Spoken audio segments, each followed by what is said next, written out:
अध्याय 2 chapter number 2 land soil water natural vegetation and wildlife resources. भूमि, मृदा, जल, प्राकृतिक वनस्पति और वन्य जीवन संसाधन, इसके बारे में एक एक करके चर्चा करेंगे। समझने की कोशिश करेंगे ये क्या है, इनकी इंपॉर्टेंस क्या है और फिर हमारी क्या जरूरत है, हमें क्या करना चाहिए। शुरुआत करने से पहले हम विश्व के दो अलग अलग भागों के बारे में बात करेंगे। वहां दो अलग अलग शहरों में कहें या इलाकों में, देशों में अलग अलग बच्चे हैं। उनकी सिचुएशन जरा समझिएगा। एक है मंबा, ये तंजानिया अफ्रीका में छोटे गांव में रहते हैं। यहां पर यह हुआ कि वो सुबह उठती हैं, पानी भरने जाती हैं। बहुत छोटा गांव है तंजानिया अफ्रीका, मैंने आपको बताया। वो बहुत दूर जाती है पानी भरने के लिए, फिर वापस आती है और अपनी माँ के साथ काम करती है, उनका हाथ बटाती है और भाइयों के साथ फिर वो बकरियों की देखभाल भी करती है, मदद करती है। पूरा परिवार, उनके पास मात्र एक छोटी झोपड़ी है और उनके आसपास चट्टानी भूमि है, पथरीली जमीन है। मांबा के पिता बहुत परिश्रम करते हैं और मक्का और सेम थोड़ा बहुत उगा पाते हैं और इतना कम उगता है जिससे वो साल भर का खाना भी ठीक से नहीं खा पाते। ये कहानी हुई मांबा की। इनकी सिचुएशन उतनी ज्यादा अच्छी नहीं है और ये वहां रहते हैं जहां पर चट्टानी भूमि है, गर्मी है। तंजानिया अफ्रीका के उस भाग में आता है। पीटर की बात करेंगे। पीटर न्यूजीलैंड का एक मिडिल का भाग है, मध्यवर्ती भाग, वहां पर भेड़ पालन होता है, वहां पर वो रहते हैं। उनका जो परिवार है वो ऊन प्रक्रमण, वूल रेयरिंग, इसका कारखाना चलाता है। जब वो स्कूल से लौटते हैं, अपने चाचा को देखते हैं कि भेड़ों की देखभाल हो रही है। बहुत बड़ा एरिया, विस्तृत घास का मैदान है और भेड़ों का बाड़ा वहां पर बना हुआ है। और ये नई टेक्नोलॉजी, वैज्ञानिक विधि, इसका उपयोग करते हैं। नई नई टेक्नोलॉजी, नई नई साइंस का उपयोग करके, और साथ में वो एक और काम करते हैं, ऑर्गेनिक फार्मिंग, जैविक कृषि, इससे वो सब्जियां उगाते हैं। मांबा और पीटर के लाइफ में आपने डिफरेंस देखा, और वो किस इलाके में रहते हैं, एक चट्टानी इलाका और एक घास का मैदान। तो ये दोनों जो अलग अलग भाग मैंने आपको बताए, उसमें यह बताना जरूरी है कि यहां भूमि की गुणवत्ता अलग है, मिट्टी मृदा अलग है, जल पानी अलग है, प्राकृतिक वनस्पति अलग है, प्राणी अलग है, और साथ में प्रौद्योगिकी, टेक्नोलॉजी वो यूज कर रहे हैं, वो भी अलग अलग है। इन दोनों की जो भिन्नता है उसको मैं अगर एक शब्द में कहूं तो संसाधन की उपलब्धता है। इससे पहले मैं आपको बताना चाहूंगा कि 90% हमारी जो जनसंख्या है, 100 में से 90 लोग, वो 30% भाग पर ही रहती है। भूमि क्षेत्र, जमीन का, जैसे जमीन पूरी जो विश्व की, ग्लोब की है पूरी जमीन, उसका 30% भाग ले लीजिए, उसमें 100 में से 90 आदमी रहते हैं। इसका मतलब एक छोटी भूमि में, केवल कहें कि 30% भूमि में ही पूरी जनसंख्या, ऑलमोस्ट विश्व की 90% रहती है। बाकी 70% भूमि वो इतनी निर्जन है, वो इतनी ऐसी जगह है जहां लोग नहीं रह पाते या नहीं रह पाएंगे। यहां पर विरल जनसंख्या है, कम जनसंख्या है, डेंसली पॉपुलेटेड नहीं है, बहुत बहुत कम पॉपुलेशन है। आप अंटार्कटिका में नहीं रह पाएंगे, आप आर्कटिक में नहीं रह पाएंगे, आप ऐसे इलाकों में, ग्रीनलैंड में नहीं रह पाएंगे जहां पर चीजों की व्यवस्था ना हो, संसाधनों की उपलब्धता ना हो। इनहैबिटेड मतलब, निर्जन का मतलब वो एरिया, वहां पर कम लोग रहते हैं।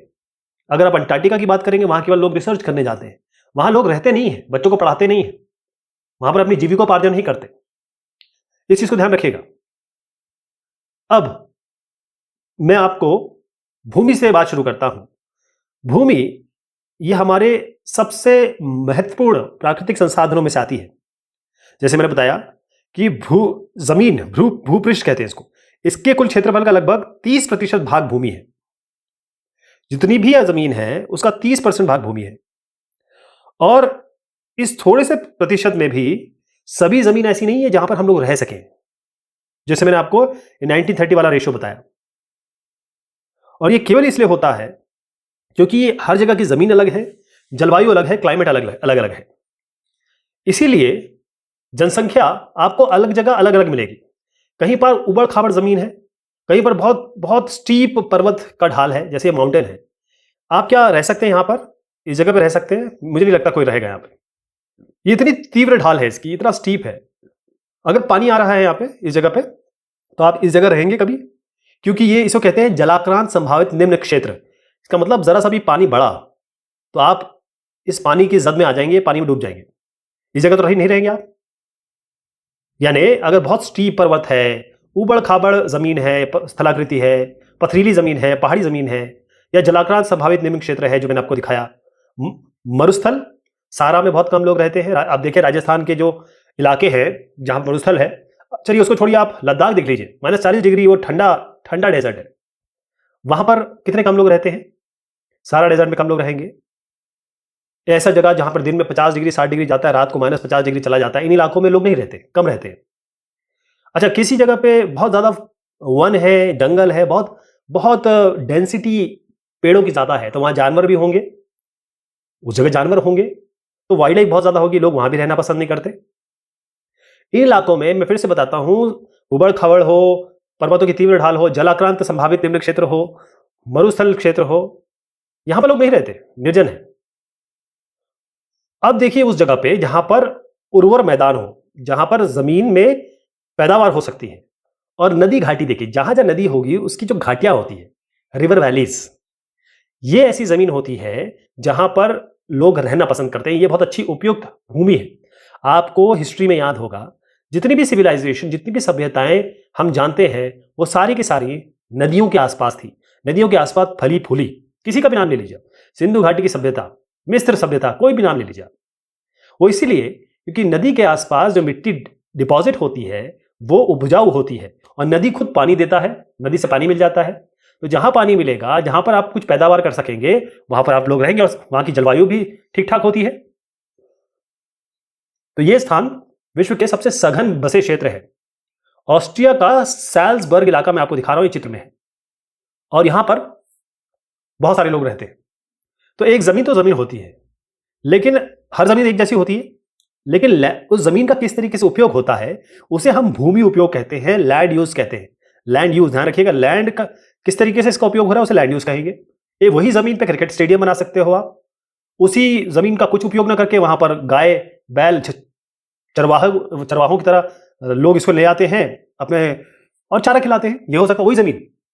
तो लैंड, भूमि का उपयोग हम बहुत सारे कामों में करते हैं, जैसे हो गया कृषि, वानिकी, खनन, सड़क और उद्योगों की स्थापना। उद्योग हम लगा सकते हैं, इसे ही हम भूमि उपयोग कहते हैं। इसका मतलब जिस तरीके से एक जमीन का उपयोग हो रहा है उसे हम उसका भूमि उपयोग कहते हैं। भूमि का उपयोग, उसका यूसेज, वो बहुत सारे भौतिक कारक, इसे हम कहते हैं फिजिकल फैक्टर, भौतिक कारक, इससे डिसाइड होता है।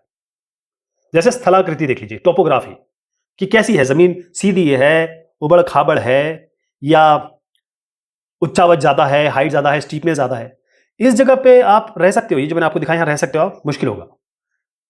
यहां पर आप इंडस्ट्री बना सकते हो, मुश्किल होगा।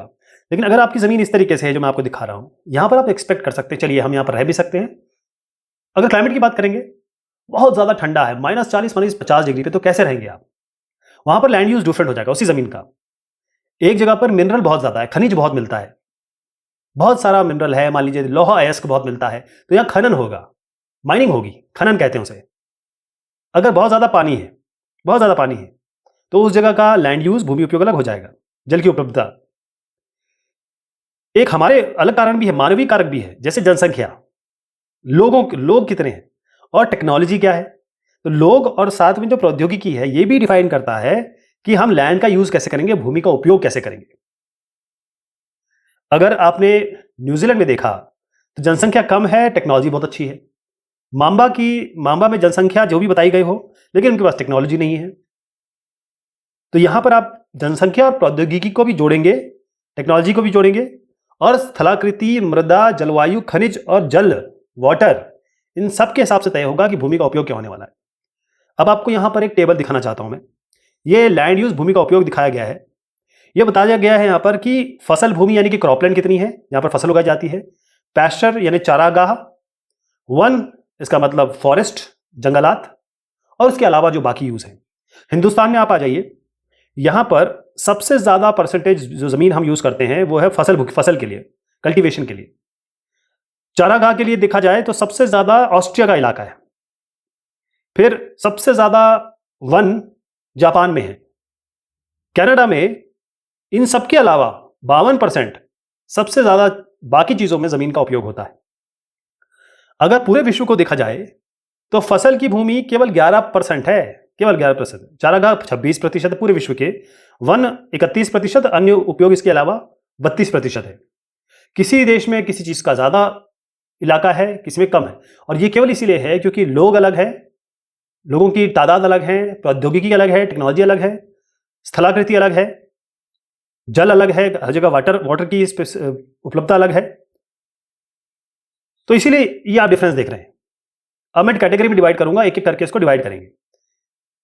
जमीन को हम डिवाइड कर सकते हैं, भूमि को, निजी भूमि और सामुदायिक भूमि। निजी भूमि और सामुदायिक भूमि।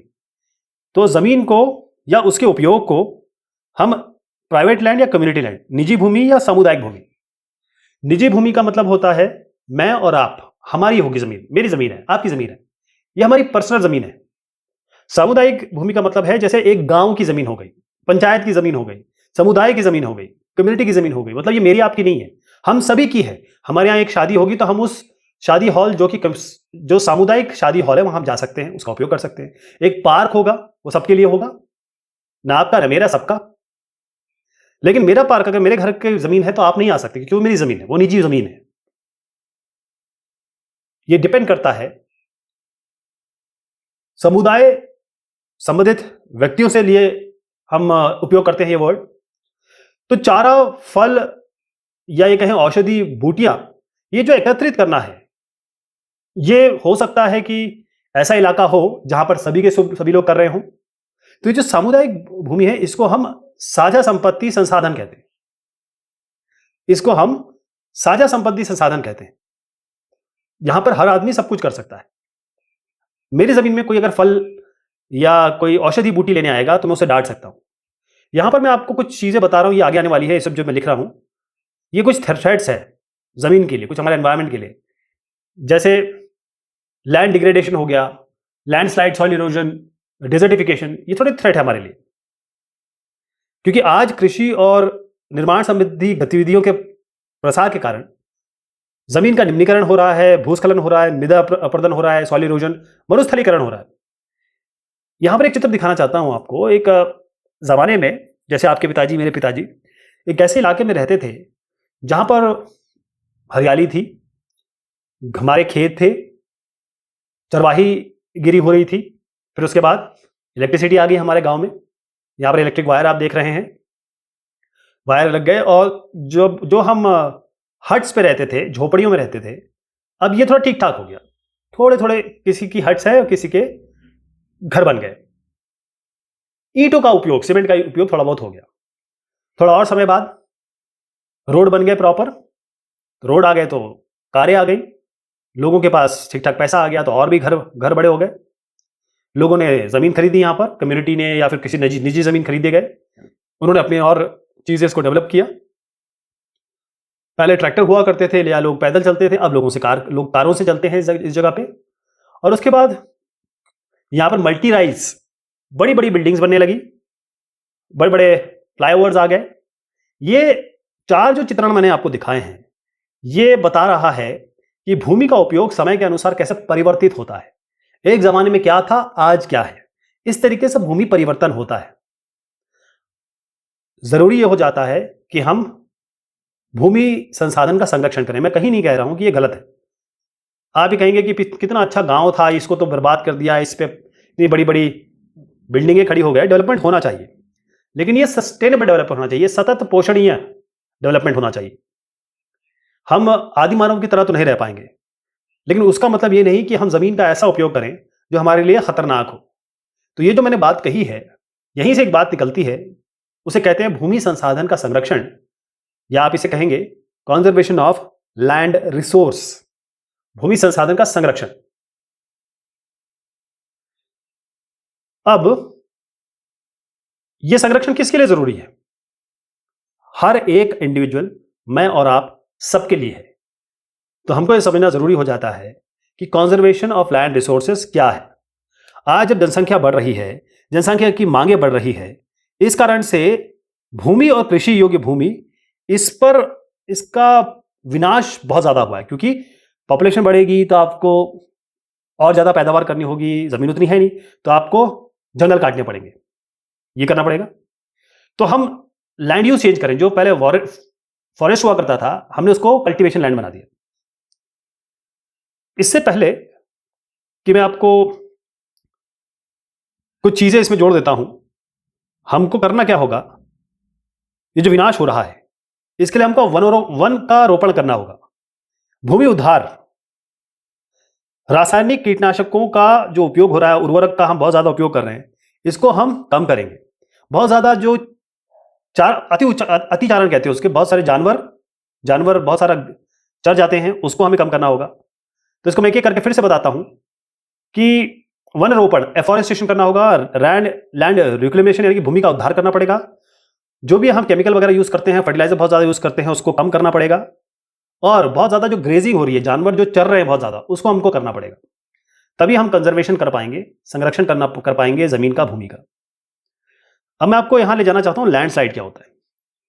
लैंडस्लाइड का सीधा मतलब यह है कि मिट्टी या पत्थर का खिसकना, अपनी जगह से खिसकना, गिरना। अब बहुत सारे रीजन हो सकते हैं। अर्थक्वेक हो सकता है, चाहे आप उसे कहें कि स्लोप इस तरीके से है, अर्थक्वेक आ गया, बरसात आ गई, बहुत तेज हवा आ गई, तो ये पत्थर गिर के नीचे आ सकता है, ये मिट्टी बहुत बड़ा भाग नीचे गिर के आ सकता है। इसको हम कह सकते हैं कि शैल पत्थर यानी मलबा और ढाल, इससे गिरने वाली मिट्टी से बहुत संचरण के रूप में परिभाषित हम कर सकते हैं। इसका मतलब भूकंप, बाढ़, ज्वालामुखी से होता है, बहुत ज्यादा वर्षा आ गई तो हो सकता है। अब ये इलाका टूट के गिर रहा है, जब ये पानी जैसे ऊपर से आया, बहुत तेज आया, बहुत बहुत देर तक बरसात हो रही है, तो बहुत बड़ी लैंडस्लाइड हो सकती है, भूस्खलन। भू जमीन, स्खलन मतलब उसका हिलना या गिरना, लैंड का स्लाइड होना। इसके अलावा जो लोग रहते हैं वहां पे, जीवन और संपत्ति का नुकसान होता है। समझ लीजिए कि जो लोग नीचे रह रहे हैं, अगर ऊपर से पत्थर और मिट्टी बहुत सारी गिर के आ गई तो वो तो मर जाएंगे। जो लोग हायर ऑल्टीट्यूड में रहते हैं, जो माउंटेन में रहते हैं, पहाड़ी इलाकों में रहते हैं, वहां पर उनको बड़ा नुकसान होता है लैंडस्लाइड का। ये मैंने जैसे बताया, जीवन और संपत्ति का नुकसान होता है। मैं इसका अगर आपको मैं एक एग्जांपल बताऊं तो ज्यादा अच्छे से समझ में आएगा। एक हिमाचल प्रदेश का किन्नौर जिला है, उसमें रेकोंग पियो, इसके निकट एक पंजी गांव है। ध्यान रखिए कि पंजी गांव है, इसमें बहुत बहुत बड़ा भूस्खलन हुआ, लैंडस्लाइड हुआ। इसके कारण राष्ट्रीय महामार्ग 22, जो कि पहले की हिंदुस्तान तिब्बत सड़क थी, उसका 200 मीटर भाग नष्ट हो गया, क्योंकि पत्थर और मिट्टी आके गिर गया इस पे। ये गांव की मैं बात कर रहा हूं, बड़ा नुकसान हुआ। अब ये हुआ ये था कि कहीं विस्फोट हुआ था, ब्लास्ट हुआ था, खनन हुआ था या जो भी हुआ। ये जो लैंडस्लाइड होने का कारण था, बहुत बड़ा ब्लास्ट, विस्फोट हुआ था। अब विस्फोट के कारण क्या हुआ कि क्योंकि ढाल बहुत तेज थी, बहुत स्टीप थी, तो इससे क्या हुआ कि जितना मलबा था वो गिर के नीचे आ गया, जिसके कारण सड़क और गांव, इसके सब आसपास के क्षेत्र को बहुत क्षति हो गई, बहुत नुकसान हो गया। अब आगे पंजी गांव में ऐसा ना हो, मानव विनाश ना हो संभावित जो था, उसके लिए इस पंजी विलेज को पूरा खाली करा दिया गया, पूरे रूप से खाली करा दिया गया। क्योंकि ये एक मैं आपको एक एग्जांपल दे रहा हूं कि क्या नुकसान हो सकता है लैंडस्लाइड का।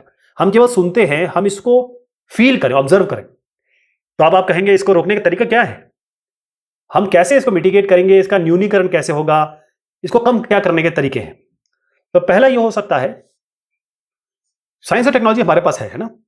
पहली चीज ये हो सकती है कि जो इलाके जहां पर लैंडस्लाइड हो सकता है, जिसे हम कहते हैं भूस्खलन प्रभावित क्षेत्र, इसका हम मैप बना सकते हैं, मानचित्रित बना सकते हैं, उनको बता सकते हैं कि ये जगह है जहां पर बहुत ज्यादा, हैजार्ड मैपिंग कहते हैं इसको, बहुत ज्यादा यहां पर भूस्खलन होता है। तो वो जो इलाके हैं उनको मार्क किया जाए और लोगों को कहा जाए यहां मत रहिए। मतलब वो आवास नहीं होगा, लोग वहां घर नहीं बना सकते, क्योंकि आपको पता है कि घर बनाएंगे तो भूस्खलन होगा, लोगों का नुकसान होगा। तो इस इलाके को हम रोक सकते हैं, सरकार रोक सकती है कि यहां पर आप इस इलाके में प्लीज अपना घर मत बनाइए, क्योंकि यहां लैंडस्लाइड होगी। अगर आप ये पत्थर टूट के गिरा तो आपका घर भी इस पे होगा, आप नीचे गिर जाएंगे।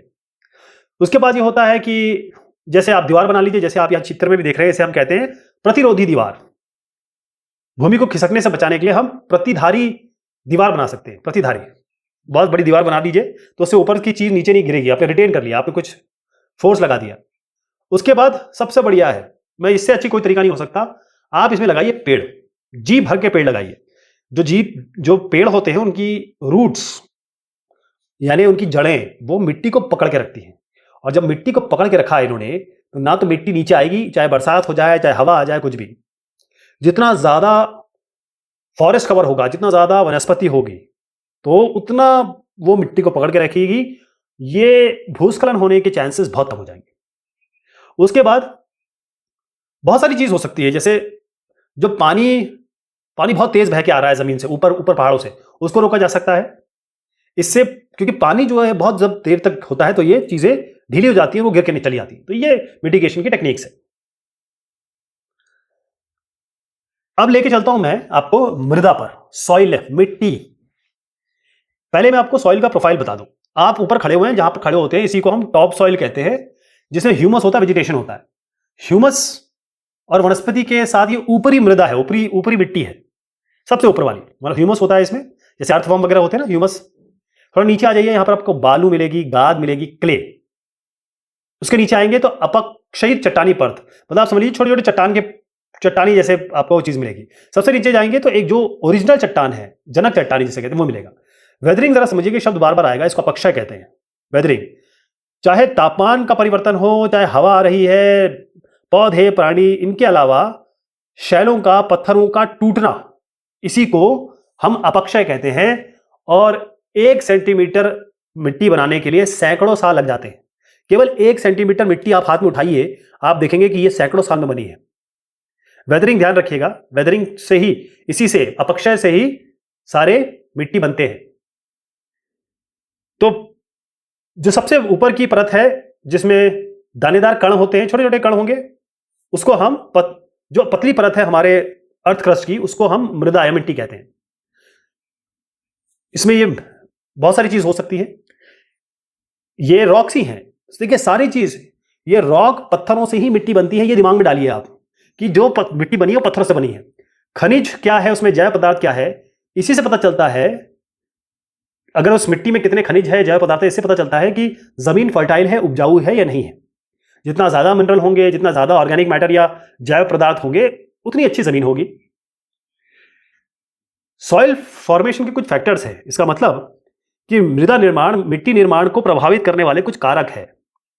एक नदी बह रही है, यहां पर पत्थर है, नदी के आसपास पत्थर है, तो होगा ये कि जब ये नदी बहुत तेज बहेगी और ये 24 घंटे बह रही है, तो आसपास का जो पत्थर है वो उसको घिसते हुए जाएगी, मतलब हल्का हल्का माइक्रो लेवल पे उस पत्थर चट्टानों को काटती हुई जाएगी, अपने साथ वो छोटे छोटे कण लेती हुई चली जाएगी, क्योंकि ये कंटिन्यूस प्रोसेस है, नदी कभी रुकती तो है नहीं। अब आप देखिए बहुत तेज हवा आ रही है, बहुत तेज हवा तो हमेशा चलती रहती है, वो भी अपने साथ बहुत माइक्रो कण वो उठा के ले जाएगी पत्थरों के। और ये छोटे छोटे जो कण है ना, यही मिट्टी है, यही मृदा है, यही, इसी को आप मिट्टी कहते हैं। तो क्या पीछे मिट्टी जो बनती है उसके पीछे क्या क्या कारक हो सकते हैं, फैक्टर हो सकते हैं। अब आप समझ गए ना, जमीन जो मिट्टी बनती कैसे है, उसके पीछे बहुत सारे कारण हैं। पहली चीज, ये मिट्टी कहां से आई है, कौन से पत्थर से बन के आई है, जलवायु कैसी है, क्लाइमेटिक कंडीशन क्या है। इसके बाद उस जगह का स्थलाकृति कैसी है, पथरीली अगर है, वहां पर बहुत तेज हवा आ रही है, तो आपको ज्यादा मिट्टी मिल जाएगी, बहुत ज्यादा मिट्टी मिल जाएगी। एक ऐसी जगह है वहां पर बहुत सारे पेड़ लगे हुए हैं, तो आपको मिट्टी मिलेगी नहीं, बहुत सारे पेड़ है, क्योंकि जैसे मैंने बताया पेड़ अपने जड़ों से उस मिट्टी को पकड़ के रखेंगे। जितनी भी तेज हवा है आपको मिट्टी कम मिलेगी, क्योंकि पत्थर का कटाव बहुत कम हो रहा है यहाँ पे, उसको हवा को रोक लिया जा रहा है, पानी को रोक लिया जा रहा है। तो एक एक करके मैं एक फैक्टर बताऊंगा मृदा, मिट्टी बनाने का। पहली चीज है कि किस पेरेंट रॉक, क्या पत्थर कौन सा है, क्लाइमेट क्या है, रिलीफ क्या है, फ्लोरा फोना, मतलब किस हाइट पे है और किस जगह पे हैं आप, टाइम क्या है, समय कितना मिला, टेम्पोरल वैल्यू क्या है इसकी। तो मृदा सबसे पहली चीज होती है कि किस पत्थर से बन के आई है, जनक शैल क्या है, उसका रंग क्या था, गठन क्या था, उसका रासायनिक गुणधर्म क्या था, खनिज क्या थी, मात्रा क्या थी, उसकी परमेबिलिटी क्या थी, यानी कि जो पारगम्यता जिसे कहते हैं। बेसिकली आप समझ लीजिए कि जो पेरेंट रॉक होगा जिससे वो बना है उस पर डिपेंड करता है। उसके बाद होता है रिलीफ, किस हाइट पे है। जैसे मैंने आपको बताया, अगर आप बहुत स्टीपनेस हो गए तो पानी आ रहा है, हवा आ रहा है, ज्यादा पत्थरों को काटता हुआ जाएगा पानी, ज्यादा हवा इसको लेकर चली जाएगी। फिर वनस्पति जगत, प्राणी जात, सूक्ष्म जीव, ह्यूमस, यानी सीधी सी बात है कि पौधे, पेड़, पक्षी, जानवर, ये कैसे हैं वहां पर? क्योंकि जितने ज्यादा पेड़ पौधे मरेंगे उतना ज्यादा ह्यूमस बनेगा। ह्यूमस उसी से बनता है, वो लैटरिन पेशाब करेंगे, उससे वो भी आपका मैन्योर वगैरह का काम करता है। क्लाइमेट की बात करता हूं, टेम्परेचर क्या है वहां का? बहुत गर्म है। जो जमीन आपको कनाडा में मिल रही है वो श्रीलंका में नहीं मिलेगी आपको, क्योंकि बरसात कितनी हो रही है अलग है, अपक्षय अपक्षय बहुत जरूरी है। यानी वेदरिंग कितनी हो रही है, कितना ज्यादा हवा या पानी इनको चट्टानों को काटता है, घिसता है, ह्यूमस कितना है, उससे पता चलेगा कितनी मिट्टी है। यानी वेदरिंग जहां ज्यादा हो रही है, अपक्षय जहां ज्यादा हो रहा है, वहां मिट्टी ज्यादा मिलेगी आपको। उसके बाद समय, इसमें एक शब्द आता है मृदा परिच्छेदिका। जितना ज्यादा बड़ा आपका पत्थर हो, हवा कितना समय उस पत्थर को काटने में ले रही है, उसे कण अपने साथ या पानी अपना कण उसको कितना समय ले रही है ले जाने में, इसको पता चलता है सॉइल कैसे बनेगी। मैं फिर से बता दूंगा, 1 सेंटीमीटर के लिए, केवल 1 सेंटीमीटर के लिए हजारों हजारों वर्ष लग जाते हैं। इसको दिमाग में डालिएगा आप। अब हमने मिट्टी की बात की, अब यहां पर बात आती है मृदा का निम्नीकरण, इसे कहते हैं डिग्रेडेशन, सॉइल का खराब होना। आप चलिए सॉइल गंदी हो रही है ऐसा समझ लीजिए, और संरक्षण के उपाय, हम कैसे उसको बचाएंगे। अगर मिट्टी खत्म हो रही है, अपरदन हो रहा है, या जो मृदा है, मिट्टी है उसकी, वो खराब मिट्टी, आप कहेंगे ये तो बेकार मिट्टी है, अनुपजाऊ मिट्टी है, तो इसके लिए हम भी हो सकते हैं, प्राकृतिक कारण भी रिस्पॉन्सिबल हो सकते हैं। आप ये नहीं कह सकते कि हम लोग इसके लिए रिस्पॉन्सिबल है, प्राकृतिक भी हो सकते हैं। तो क्या क्या ऐसी चीज हो सकती है जिसके कारण हमारी जमीन खराब हो रही है, मृदा मिट्टी का निम्नीकरण हो रहा है? तो पहली चीज है वन उन्मूलन, उसे डिफॉरेस्टेशन कह रहे हैं, कि हम पेड़ों को काटे चले जा रहे हैं, वन उन्मूलन। दूसरी चीज है अतिचारण, बहुत ज्यादा जो बकरे या गाय वगैरह वो चारण ज्यादा कर रही है। तीसरी चीज है हमने बहुत सारा उर्वरक कीटनाशक यूज करना शुरू कर दिया है। उसके बाद हो रहा है भूस्खलन, बहुत ज्यादा वर्षा हो रही, जहां हो रही है वर्षा का दोहन, जहां बाढ़ आ रही है, जहां बाढ़ आएगी बहुत सारी मिट्टी ले जाएगी वो। जहां भूस्खलन हो रहा है, जो टॉप लेवल की टॉप सरफेस है वो हमेशा गिर जा रहा है। जहां पर पेड़ नहीं है वो मिट्टी को पकड़ के नहीं रखेंगे, आपने वन उन्मूलन कर दिया, पेड़ों को काट दिया। जहां पर बहुत सारे ऐसे इलाके हैं जहां पर बहुत सारे हम उर्वरक कीटनाशक यूज करते हैं, ये सारा मिट्टी को खराब करते हैं, मृदा का निम्नीकरण करते हैं। तो एक एक इसका मृदा संरक्षण, कॉन्जर्वेशन का एक काम अलग अलग हम देखते हैं, अलग अलग विधियां हो सकती है। पहला है मल्च बनाना। मल्च बनाना, तो पौधों के जो आप उगाए हैं उसके बीच में जमीन होती है, वहां पर आप कुछ और चीज ला सकते हैं। जैसे ये क्रॉप है, इसके बीच में आप प्रवाल वैसे तो कोरल होता है, लेकिन आप कहीं कुछ और स्ट्रॉ जिसे कहते हैं, यहां पर ऐसी चीज लगा दीजिए जिससे जमीन खाली ना बचे। ठीक, इससे बच जाएगा। दूसरा ये होता है, इसे हम कहते हैं कंटूर बैरियर। कंटूर बैरियर, यहां पर क्या होता है कि ये सब जगह इक्वल हाइट वाले, कंटूर मतलब होता है एक इक्वल हाइट की लाइनें, तो वहां पर आप बैरियर लगा सकते हैं, पत्थर रख दीजिए, घास लगा दीजिए, इसको ये भी काम करेगा। आप क्या कर सकते हैं कि इन अलग अलग कंटूर, अलग अलग हाइट जो है जमीनों की, उसके बीच में आप गड्ढा खोद दीजिए। वहां पर पानी क्या होगा, पानी आके रुक जाएगा, पानी एकदम से जाके नहीं बहेगा, ऊपर की परत को नहीं ले जाएगा। ट्रेंचेस, जैसे मैं कह रहा हूं पानी आ रहा है, जो ट्रेंच मैंने बनाया, इस ट्रेंच में आके पानी रुक जाएगा, तो वो सारी की सारी जमीन नहीं लेके जाएगा। इसे हम कंटूर बैरियर कहते हैं। ट्रेंच पानी को, आप ये समझ लीजिए आपको जमीन को बचाना है, बस इसको दिमाग में डालिए। कंटूर बैरियर लगा सकते हैं। रॉक डैम हो सकता है। रॉक डैम में क्या होगा, पत्थर आप लगा सकते हैं, पत्थर, बड़े बड़े पत्थर, बोल्डर, उसको आप लगा दीजिए। तो इससे क्या होगा कि पानी, हमेशा पत्थर जो बड़े बड़े लगाएंगे वो मिट्टी को भी रोकेगा और पानी को भी रोकेगा। फिर आप इसे कहते हैं टेरेस फार्मिंग। टेरेस फार्मिंग, इसको वेदिका फार्म। इसमें बहुत ज्यादा स्टीप स्लो हो, बहुत ज्यादा स्टीप स्लो हो, वहां पर आप क्या करेंगे, टेरेस की तरह बनाएंगे। ये इसको, इस भाग को समतल कर देंगे, इस भाग को समतल कर देंगे। सपाट सतह फसल उगाने के लिए उपलब्ध हम बना सकते हैं। इस तरीके से सपाट स्थल मिल जाएगी पहाड़ों पर, यहां पर आप ग्रो कर सकते हैं। इससे क्या होता है कि एक तो मृदा अपरदन, सॉइल इरोजन कम होता है, और जो बहुत तेज पानी बह के जो नीचे आएगा वो रुक जाएगा, क्योंकि पानी अब समतल हो जाएगा एक जगह पे आके। इंटरक्रॉपिंग, यानी अलग अलग क्रॉप लगाइए, कभी एक लगाइए, एक क्रॉप लगाइए, अगले रो में अलग क्रॉप, फिर अगले रो में अलग क्रॉप। अब मतलब एक जगह आपने सब्जी उगाई है, बगल में उसकी दाल उगा दीजिए, फिर सब्जी की लाइन हो। तो आपने हर जगह ऐसा इंतजाम कर दिया कि बहुत सारी चीज जो मिट्टी होगी वहां की वो खराब होने से बचेगी। जैसे मैंने आपको बताया कंटूर प्लोइंग।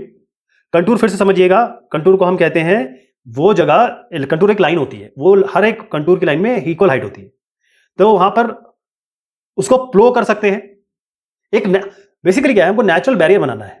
जब हम एक जगह को समतल कर देंगे और उसको उसके बगल में चीजें रख देंगे तो अपने आप पानी हवा उसको नहीं ले जा पाएगी, मिट्टी को।